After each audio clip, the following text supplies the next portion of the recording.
Malaysia কামলা গো গোয়া মারা আমার জন্য ওয়াজিব হয়ে গেছে গা। আমি যদি মইরা যাইগা কব্বরের ভিতরে হইয়া হইয়া মালয়েশিয়ার কামলা গো মাও বোনেরে আমি গোয়া মারমু। তোরা হইছস পিত্ত পরিচয়হীন দারক সন্তান, তোরা হইছস। তুই মালয়েশিয়া প্রবাসীদের নিয়ে গালিগালাজ করে ভিডিও বানাইতেছস। আমি চাইলে সৌদি আরব নিয়ে ভিডিও বানাইতে পারি, কিন্তু আমি বানাবো না। কারণ আমরা প্রবাসীরা তো কোনো সমস্যা নাই। সমস্যা হয়েছে তোরা যে মাদারচোদার জন্ম দিছে ওর সমস্যা। কারণ ও জন্ম না দিলে তো তোর মতো নাসরার ভিডিও আজকে দেখতে হইতো না, ঠিক আছে? আর আমি প্রবাসীদের নিয়ে কিছু কমো না, কারণ কমু তোরে নিয়েও কিছু কমো না। কম হয়েছে তোরে যে জন্ম দিছে, ঠিক আছে?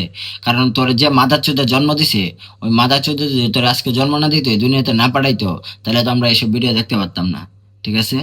কথা এটা না, কথা হয়েছে গিয়া তুই যে এইসব ভিডিও বানাইতেছস, হ্যাঁ, তোরা যে মাদারচোদা জন্ম দিছে, ওই মাদারচোদা তোরা জন্ম দিছে ঠিকই, তোরা শিক্ষা দিতে পারে নাই। তোরা জন্ম দিছে ঠিকই, তোর ভিতরে কোনো প্রতিভা দিতে পারে নাই।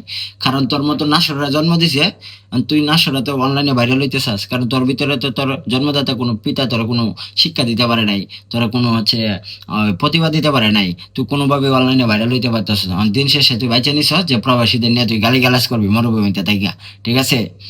গালিগালাজ কইরা, কারণ গালিগালাজ করলে তো মানুষ অবশ্যই প্রতিবাদ করবো, আর তুই ভাইরাল হয়ে গেছস, মানে এইটাই তোর টার্গেট। কিন্তু একটা কথা মনে রাখিস, তুই এই যে মরুভূমিতে ভিডিও বানাইতেছস না, তুই এক বাপের ঘরে হয়ে থাকলে পাবলিকের সামনে যাই এইসব ভিডিও বানাইস, যেদিক দিয়ে আইসস না ওই দিক দিয়ে বলে দিব মান্দার পোলা।